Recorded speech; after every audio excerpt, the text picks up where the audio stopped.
What's going on, guys? Back again, Chosen Sports here. We got your boy Vinny here and my main man Mikey Dell. What Back up? for the AFC Championship, NFC Championship matchups this week. We got the final four teams. Chenny over here is excited. I'm fired up. These are two great teams in the NFC, two great teams in the AFC that came out on top last week. Even the Bucs getting in there at the 5 seed is pretty crazy, all on the road. These are just unbelievable matchups. Great quarterbacks across the board. Just goes to show you how important the quarterback position is in the NFL today.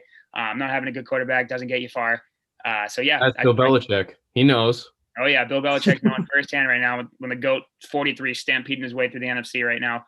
And the funniest stat of the day that I saw was also that the Cowboys in the last 24 years have not even entered the NFC Championship once. Brady has been here for a singular year, and he's already in the NFC Championship. So, sorry, Cowboys. Who them boys? How about them Cowboys? Well, I saw a meme. It said, "I don't always go to the AFC title game, but when I don't, I go to the NFC title game." Yeah, this is Brady.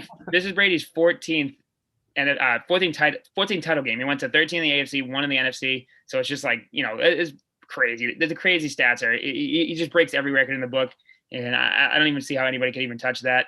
And it really is just crazy. Like, how do you even comprehend someone going 14 times? Dude, he's like Thanos. He's inevitable. Dude, it's just like he's so dominant his whole career. It's crazy. Like I just can't even imagine. He went 14 times. He's been in the league for like 21 years or 22 years, something like that. From like 2000. You hop on the Bucs bandwagon and go on the super team, or you just get the fuck out of the way. I mean, it's looking like it's going to be inevitable that we're finally going to have a Super Bowl home game. Yeah, no, that's a big thing. So yeah, just hopping right into that. We'll get right into the NFC Championship game just because we're already talking about the GOAT and the Bucs here. The Bucs, like as Mike mentioned, they're going to be playing a home Super Bowl if they end up beating the Packers this week, which is bananas. So I mean, they have all the motivation in the world to get this done. The confidence should be sky high, considering they just beat the Saints on the road, a team that embarrassed them twice this season. They also went on the road and beat Washington, which was not a pushover. They played a pretty solid game, Washington. So played better than the Saints. Yeah, and they did play better than Breeze. They did. Yeah, Heineken. Yeah, but all due respect to Breeze, he's a legend. But I mean, you gotta respect Tom the way just coming into town and getting the job done here. But he's going up to a bigger challenge now. Green Bay, they looked the lights out too against the Rams, and the Rams looked really good the week before against Seattle, and they got embarrassed. So I really think this is going to be a tough game. I think this will be a tougher game than the Super Bowl for the Bucs if they end up getting by. Green Bay actually stopped the run for once. That was like the biggest thing that they struggled with all season, and they somehow were able to do it versus, no pushover of a backfield. That was what ultimately won them the game, because they had everything against them too. Like that first drive of the game where Valdez-Scantling almost bobbled the easy screen pass, and then he dropped it wide open in the end zone. You wish you'd had that popcorn. And they had to settle for the field goal because then Lazard dropped one. It was like, there's no good receiver on that team outside of Devontae Adams. There's just no one that deserves even a speck of credit. I feel like a bum on the street could play better and have better hands than MVS. Like it doesn't make any sense at all how they're even in the NFL and getting paid. But he's like an even poorer man's Nelson Aguilar. Yeah, he is. And Nelson Aguilar had a good year. He just didn't fit well with the Eagles. He had a good year. But yeah, I mean, over on the screen here, we have like a couple positional breakdowns. I did these myself, so I don't know if Mike fully agrees with me in some of these areas, but just looking I agree all of them, but quarterback just because the year Rodgers had. But playoffs, it's it gets pretty close with Brady just because he's the GOAT and he has like every record in the playoffs and he has 6 rings compared to Rodgers' 1. But that's the only thing. I'd give Rodgers the slight edge this year just because his turnover ratio has been insane. It's 48-5. Yeah, no. Rodgers definitely had a better statistical year, but just the way Brady's playing right now through the playoffs, he's playing mistake-free football the last 2 games. I'm pretty sure there was 0 picks in both games. He's limiting turnovers. He's putting them in good positions to win. And on top of that, he had 43 touchdowns this year as a 43-year-old quarterback, which is, coincidental, but also fucking insane. Like the guy is putting on some of his best career numbers in one of his latest years in the league. And we haven't seen someone past 40 do that. So full props to Brady, like I said, and I'm a huge Brady fan, but this is just something you can't even gas up about the guy. This guy is just incredible. That's why I'm giving him the even stat here. Playoff Tom is I think definitely greater than Aaron Rodgers playoffs. But total career, I'd say so. I wouldn't necessarily say this playoffs. I'd say Aaron got the slight edges because besides Devontae Adams, he has guys who are dropping touchdowns left and right. Brady's on a super team. He's on a tear now. I think it was after last game. He now has a record for most most playoff games with multiple touchdown passes and no turnovers or something like that. It was something crazy I saw on ESPN. Yeah, he had a great year, and probably a better statistical year than Brady. Obviously, he's in the MVP. He is probably going to be the MVP.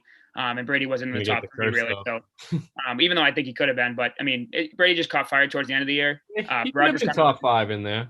He should be. Turnaround once Bruce Arians got his fucking big fat nose out of the way and just let Brady run the offense. Arians that's why I gave Green Bay the coaching edge, as you can see. I think Bruce Arians is. LaFleur's a good coach. Yeah, LaFleur is really good. You LaFleur. You're out, LaFleur. No, LaFleur is solid, and that team's always just consistently good. Arians has had some up and down teams. He also has an all-star team right now, so it's like I had to give LaFleur still the edge because they worked around the pieces that they didn't have. You're an all-star. Get your game on. Go. You're an all-star. Get your game on. Go play. Feeling weird today, Ben. I'm feeling funky. That's okay. Hey, we all have those days. But I think LaFleur definitely gets the coaching nod there, and I think that they'll be pretty well coached up for this team especially after losing like they did the first time down in Tampa. So now they're getting their home revenge, hopefully for Aaron Rodgers. But if you look on the other stats here, I think the Bucs roster is just really a matchup nightmare for them. The wide receivers, tight ends, O-line. This is one I picked the Bucs O-line just because Bakhtiari's out. If Bakhtiari was in, I would have took Green Bay's line. And this is, like I said, this is just situational for now. Since Bakhtiari's out, the O-line for the Bucs, in my opinion, is playing better. Tristan Wirfs has been standout as well. That standout rookie they got, the tackle, one of the best players in the draft for sure. They just were protecting Brady really well the last 2 games I watched. And they didn't do bad for Rodgers either last Saturday for the against the Rams, against a really good pass rush. So, I mean, I think both O-lines are pretty good. I almost went even there, but I'm going to give the Bucs slight edge there. Tight ends, wide receivers, pretty self-explanatory. They got, a million guys that they can throw the ball to in Tampa. And we already talked about how Adams is the only relevant guy pretty much for Green Bay. Tonyan's pretty decent, but he doesn't get enough volume in my opinion. Fucking Jordan Love. They could have had Justin Jefferson. Yeah, exactly. Gave the man a fucking. It was something else crazy too. Is as long as the Packers have had Aaron Rodgers, they've never drafted a wide receiver in the first round. They've never done that. They practically wasted a pick on what's his name, Jordan Love. Sit there, and I don't even think he was that good enough to garner a first round pick anyway. He was a late first rounder. I mean, they wanted someone that could groom behind Aaron Rodgers, but it just pissed him off. And I guess it worked out really in their favor because he came on and fucking balled out this year. So I guess that worked out for them. Maybe that was what they were trying to do. But the logic that I did not understand is like you get to the NFC Championship game last year versus the 49ers and you get absolutely shellacked because your run defense, which you have barely done anything this year as well to address, just couldn't hold up against the 49ers, run heavy offense. So, all right, instead of getting this dude, a defensive player that could stop the run in the first round, a defensive stud, which the past draft was loaded both on offense and defense. Or even instead of getting, somebody who's better than Lazard or Scantling behind Devontae Adams, who was out the majority of last year. So who's to say, luckily he was healthy this year. Who's to say he wouldn't have been out again this year, though? And then you have nobody.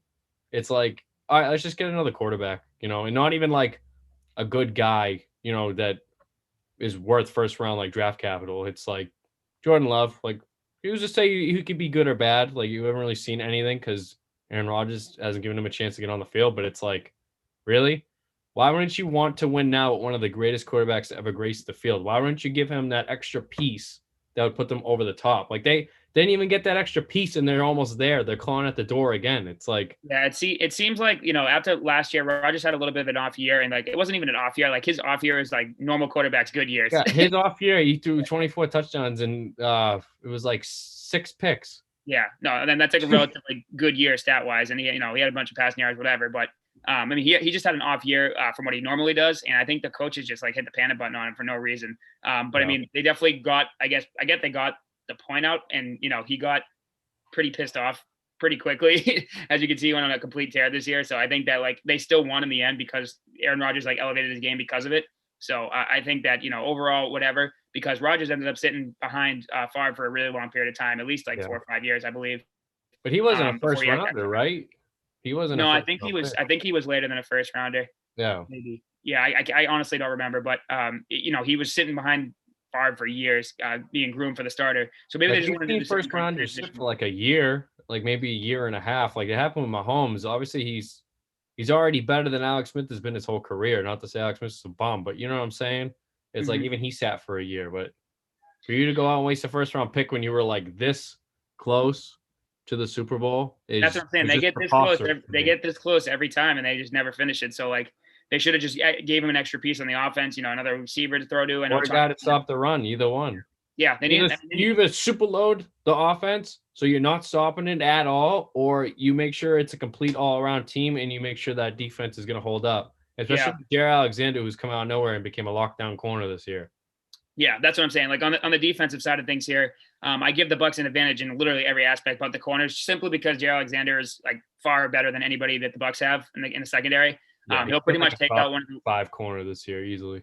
Yeah, he might be honestly like the top 3. You know, I mean, I don't know. I mean, for this year, tough. That's why I said top 5. Like, definitely for sure. It's hard. There's a lot of people have been balling out this year at corner. Yeah, with Jared Alexander's corner in the game, Gilmore has been injured most of the year, but it's like. That's why I'm taking Gilmore out of the equation because he really didn't play much this year. So I'm talking just this year. It's probably the best corners in the league. You know, Ramsey and Jared Alexander probably the 2 best corners in the league this year. Don't sleep on Xavier Howard either.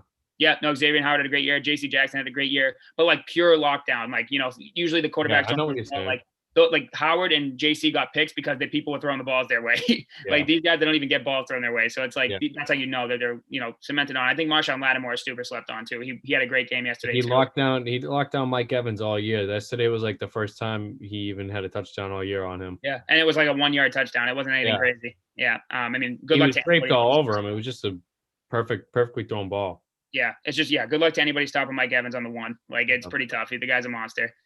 But yeah, that's why I gave the Green Bay the edge there on the corners. I just think that Jared Alexander will take one of the receivers out of the game, but luckily the Bucs have like 17 that are good, so it doesn't really matter. I think the secondary, the corners at least, the Green Bay Packers are better. I think in the safety position though, I'll give it to the Bucs. That Antoine Winfield kid's really good, and then they have that kid Jordan Whitehead as well, who also came out of nowhere. So their secondary is pretty good itself. I just literally give Green Bay the edge on corner just because of Jared. Linebackers, I mean, Devin White, you saw what he did last night. He was nice. He was. And they got JPP and Shaq Barrett. If you JPP, Shaq Barrett. They got a solid D line. They get pressure on the quarterback. They have one of the best run stopping defenses in the league as well. So I think Devontae David too. Yep, that's what I'm saying. He was their go-to stable for a long time, and now he just kind of gets overshadowed. But he still lights out too, though. He's good. Yeah, he's still really good. That defense has a lot. That front seven is phenomenal. Their secondary actually looked very good yesterday too. So as long as they can stay consistent like that. Murphy Bunting. Yeah, dude, Murphy Bunting had a good game. You know, I guess you can guard Mike, right? You can, I guess, because he didn't do shit yesterday. So he got zeroed out. I mean, God, I don't know what happened to that guy. One year has 1,700 yards receiving, and this year he's can't even get a catch or stay on the field for that matter. But I mean, overall, the Bucs played a really, really great game. Green Bay also played a very great game. There's going to be a really, really tough matchup for me to pick. I think that, I'm sticking with my original pick that I started with on my opening bracket. I'm going to go with the Bucs here. I just think that the confidence is super high for them right now. They know what's on stake right now. They know they're going to get to a home Super Bowl for the first time in NFL history, which is crazy. So they're going to get a home Super Bowl if they win this game. And, they're coming out, they're flying off a high horse right now. They're on like a, I don't know, like a 6, 7, 8 game win streak right now. They haven't lost a game in a long time. Neither was Green Bay, but I just think that the Bucs, they're road warriors right now. Yeah. Their Bucs are road warriors, and, they're going to, I just think that the Packers don't really match up well with them. Not like, I just really don't think anybody matches up well with the Bucs. If they're playing hot, like. If you had to nitpick Aaron Rodgers for the year, which is very hard to do because he had such a good year, the only game you could say he had a bad game was against the Bucs. So if history repeats itself, then you know what I mean? Yeah, no, and it is tough to like think that it will, just because we saw what happened with the Bucs too. Like the Saints obviously didn't repeat what they were doing the last 2 times, so it's going to be a clean slate. It'll be a fresh start for both of these teams. But I just think the Bucs are, from when they played here, they played the Green Bay back in like week 10 or something like that. The Bucs were here at that point. They're like here now. You know what I mean? The Bucs are complete now. They're really playing all around great football. Mistake-free football is the key. They haven't turned the ball over at all. So it's like, if you're not turning the ball over, you're going to win games. And I think that continues. I think with Brady back there, they're going to play smart. They're getting the run involved as well. So it's like, you got Fournette and Rojo chugging the ball too. With all those passing weapons, man, it's going to be tough for Green Bay to stop them. And the Saints had a way better defense than the Packers do, and they couldn't stop them. So I just think that this train's going to keep rolling. I'm taking the Bucs here. with the final score of going to be 30. Give me 36-34 Bucks. think it's gonna be that high. I think it'll be a high scoring game. Yeah. Yeah, I mean, I honestly got to take the Bucks too. I want Aaron Rodgers to win it all. To be honest, I'm still kind of fucking petty with Tom and Gronk and AB, the Yeah, it's tough monsters not over to be a little there. salty, but You know what I mean? And I do like Aaron Rodgers. He's a good dude. I do really like him. I enjoy watching him play too. He's like one of besides Brady, because I typically hate watching football unless it's like, you don't know, you can just like watch some games and totally not be into it. Like if no matter what team like a guy like Brady or Rodgers is on, just the way like they pick apart and dissect like a surgeon, the defenses, I think is just so like amusing to me. So them two I yeah, always love to watch, and they're both like good guys. So I want oh Rodgers yeah. to win. I want him to get another one before he retires. But I got the Bucks too. I just don't think it'll be that high scoring. It'll be slightly less scoring. I think it'll be like 32-28.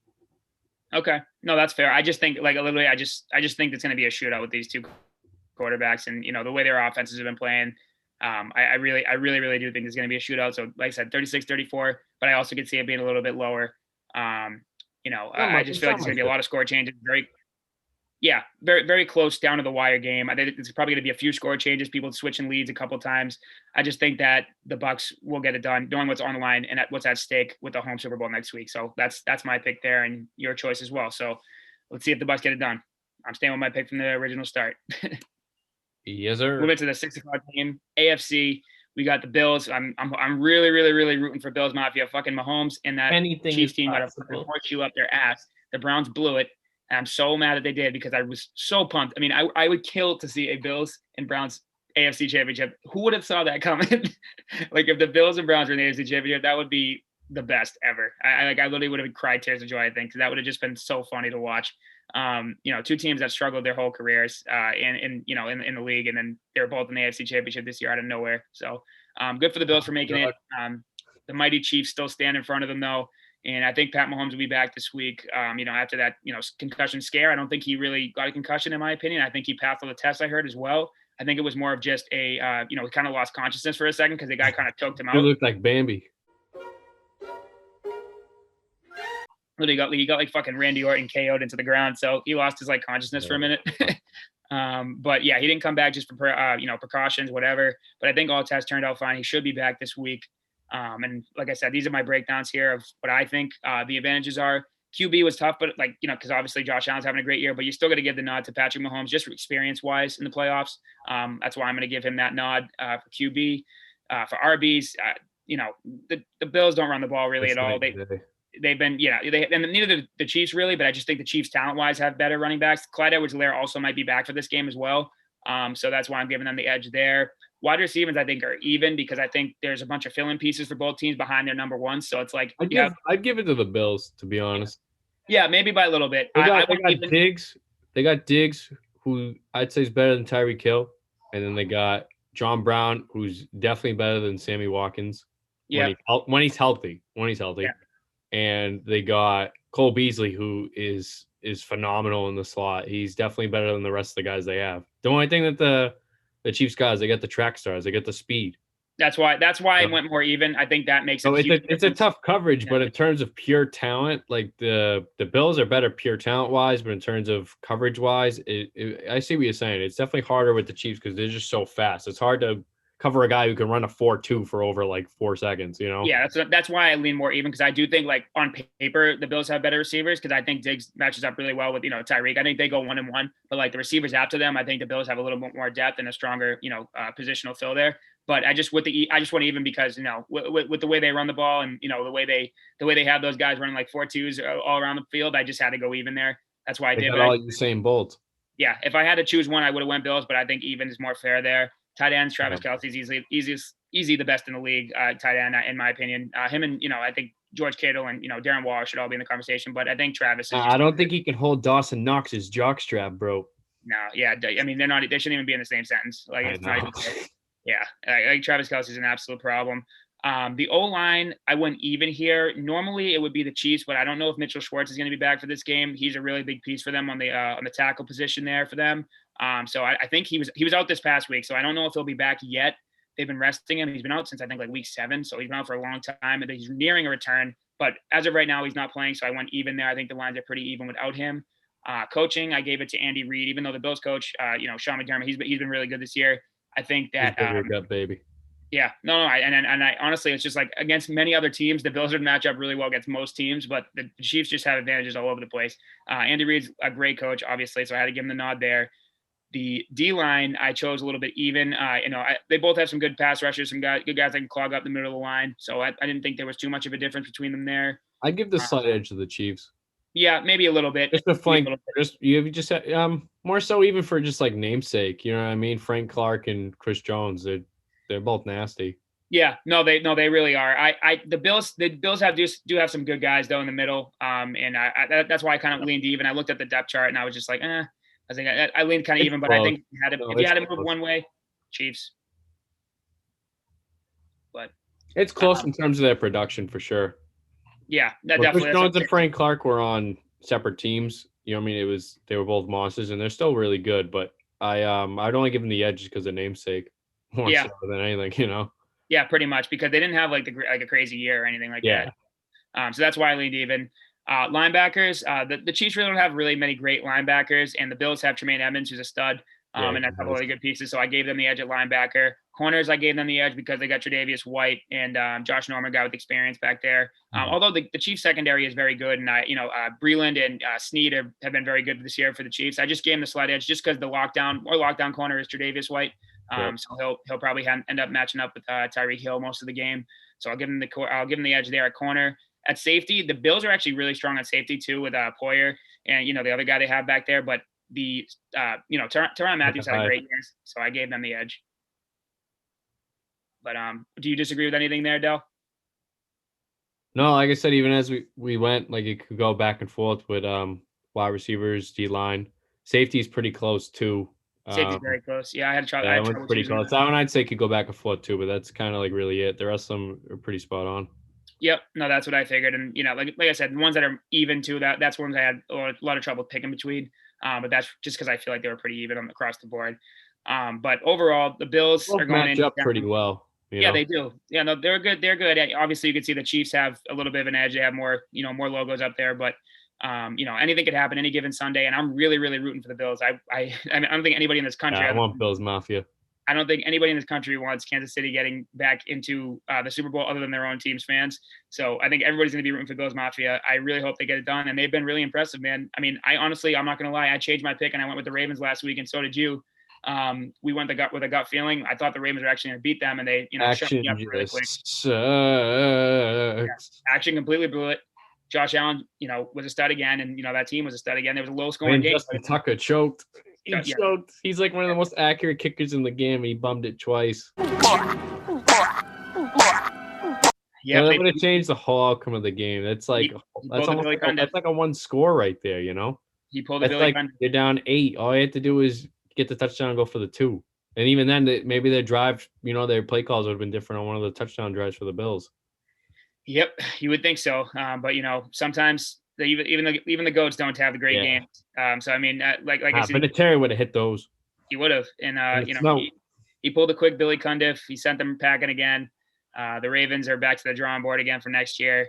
But yeah, I mean, the Bills shut me up pretty quick. I thought that the Ravens were going to win just based off a little bit more playoff experience, shit like that.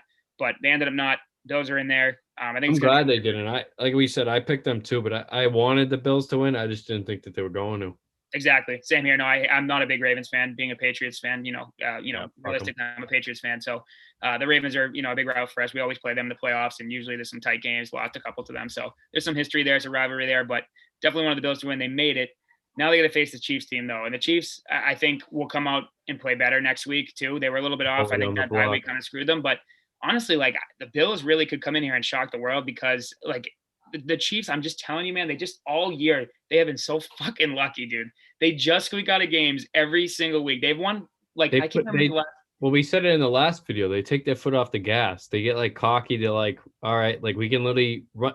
Because they are so good and so well coached, and they're just so talented, and they're so athletic that they could literally score in like the flip of a hat, like drop of a dime. It doesn't even matter. So they're like, who cares? We'll go in there, we'll put up big points to show like who we are, like in the first half and the second half. Like if they come back, whatever. We could fuck around until like the end of the fourth quarter and score a quick touchdown, and it's like the game's over, like, you know. Yeah, no, that's how they really think. They And can turn it on and off whenever they want. Like, it's it's not. gonna come back to bite them in the ass because in my opinion, these really are the best teams left in the league. I think these final four teams are the best teams in the league. So I think These against are any of four these teams, besides like these four besides maybe the Saints, who were like a bubble fifth, where the teams that everybody was saying from the start would probably be here, you know. So yeah, yeah, no, Proving the it. Saints could definitely be in the conversation, but as you can see, they can't finish in the playoffs, which is why I picked against them, and this is where we are now. So yeah, as you can see, they just have trouble finishing, so that's why they're, in my opinion, they're not in the top four. But these four teams are the ones I thought would make it here. If the matchups prove right, and they did, so they're here. And I just think the Bills need to come in and play their best game of, Josh and I are going to play the best game of his career. And realistically, the Chiefs, if they keep that mindset that they're just going to keep coming back, this is the game that's going to fuck them in the ass, because this game that you can't come here and expect the Bills to just lay down and like do what the Browns did and not be able to score for the first half. Like they're going to come out, they're going to put up points just like you guys are. And then, they've been borderline unstoppable too this whole year. So I just gotta force them to run the ball.